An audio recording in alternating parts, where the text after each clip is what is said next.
ত্রয়োদশ জাতীয় সংসদ নির্বাচনের পর দেশের রাজনীতিতে নতুন এক আলোচনা সামনে এসেছে। বিরোধী দল হিসেবে নিজেদের ভূমিকা আরও শক্তিশালী করতে ছায়া মন্ত্রিসভা গঠনের উদ্যোগ নিয়েছে বাংলাদেশ জামায়াতে ইসলামী। দীর্ঘদিনের আলোচনা, মতবিনিময় ও রাজনৈতিক হিসেব নিকেশের পর দলটি এখন এই উদ্যোগকে বাস্তবে রূপ দেওয়ার পথে এগোচ্ছে। তবে প্রশ্ন থেকে যাচ্ছে, দেশের বর্তমান রাজনৈতিক বাস্তবতায় এই ছায়া মন্ত্রিসভা কতটা কার্যকর হবে, কারা থাকবেন এই কাঠামোতে এবং কিভাবে এটি সংসদীয় রাজনীতিতে ভূমিকা রাখবে। রাজনৈতিক বিশ্লেষকদের মতে, যেখানে দেখিবে ছাই, উড়াইয়া দেখো তাই, পাইলেও পাইতে পারো অমূল্য রতন। নতুন এই উদ্যোগের মধ্যেও ভবিষ্যৎ রাজনীতির একটি ভিন্ন সম্ভাবনা লুকিয়ে থাকতে পারে। ত্রয়োদশ জাতীয় সংসদ নির্বাচনে জয়ী হয়ে সরকার গঠন করেছে বাংলাদেশ জাতীয়তাবাদী দল এবং তাদের মিত্ররা। ফলে সংসদে বিরোধী শক্তি হিসেবে জামায়াতে ইসলামী নতুন কৌশল গ্রহণের সিদ্ধান্ত নিয়েছে। দলটির নেতারা মনে করছেন, শুধু সংসদে বক্তব্য দেওয়া বা রাজনৈতিক সমালোচনার মধ্যে সীমাবদ্ধ থাকলে বিরোধী দলের কার্যকর ভূমিকা পালন করা সম্ভব নয়। এজন্য একটি সংগঠিত বিকল্প কাঠামো প্রয়োজন, যার মাধ্যমে সরকারের প্রতিটি মন্ত্রণালয়ের কাজ পর্যবেক্ষণ করা যাবে এবং প্রয়োজনে বিকল্প নীতি প্রস্তাব করা সম্ভব হবে। এই লক্ষ্য থেকে ছায়া মন্ত্রিসভা গঠনের পরিকল্পনা সামনে এসেছে। ছায়া মন্ত্রিসভা ধারণাটি মূলত যুক্তরাজ্যের সংসদীয় পদ্ধতি থেকে এসেছে। সে দেশে বিরোধী দল সরকারকে পর্যবেক্ষণ করার জন্য আলাদা একটি কাঠামো তৈরি করে, যেখানে বিভিন্ন নেতা নির্দিষ্ট মন্ত্রণালয়ের দায়িত্ব নিয়ে সরকারের কাজ বিশ্লেষণ করেন। একই ধরনের ব্যবস্থা চালু আছে যুক্তরাজ্য, অস্ট্রেলিয়া এবং কানাডা সহ আরও অনেক দেশে। এসব দেশে ছায়া মন্ত্রিসভা সংসদীয় গণতন্ত্রকে আরও জবাবদিহিমূলক ও শক্তিশালী করতে গুরুত্বপূর্ণ ভূমিকা পালন করে। বিরোধী দলের নেতারা সংশ্লিষ্ট মন্ত্রণালয়ের বাজেট, নীতি ও কার্যক্রম বিশ্লেষণ করে বিকল্প পরিকল্পনা তুলে ধরেন। ফলে সরকার ও বিরোধী দলের মধ্যে নীতিগত বিতর্ক বা সুসংগঠিত হয়। জামায়াতে ইসলামী ইতোমধ্যেই প্রাথমিকভাবে ছায়া মন্ত্রিসভা গঠনের কাজ শুরু করেছেন বলে দলীয় সূত্রে জানা গেছে।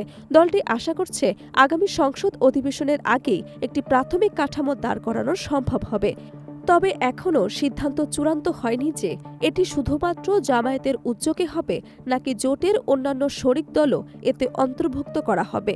দলটির নেতারা বলছেন, বিষয়টি নতুন হওয়ায় কাঠামো ও কার্যপ্রণালী নির্ধারণের সময় লাগছে এবং শুরুতে পরীক্ষামূলকভাবে এটি চালু করা হবে।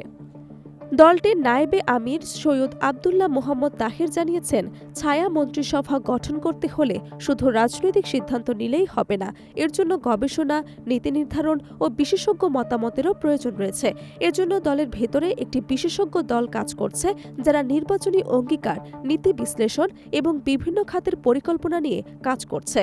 তিনি বলেন, সরকারের সহযোগিতা থাকলে এই উদ্যোগ আরও কার্যকর হবে, কারণ সংসদীয় কার্যক্রমের সময় সমন্বয় না থাকলে ছায়া মন্ত্রিসভা পুরোপুরি কার্যকর হওয়া কঠিন। প্রাথমিক পরিকল্পনা অনুযায়ী ছায়া মন্ত্রিসভায় প্রতিটি গুরুত্বপূর্ণ মন্ত্রণালয়ের বিপরীতে একজন করে দায়িত্বপ্রাপ্ত নেতা থাকবেন। প্রয়োজনে তাদের সহায়তায় উপদেষ্টা, গবেষক, সহকারী গবেষক এবং মুখপাত্রের মতো দায়িত্ব রাখা হতে পারে। যোগ্যতা ও অভিজ্ঞতার ভিত্তিতে দায়িত্ব বণ্টন করা হবে বলে জানা গেছে।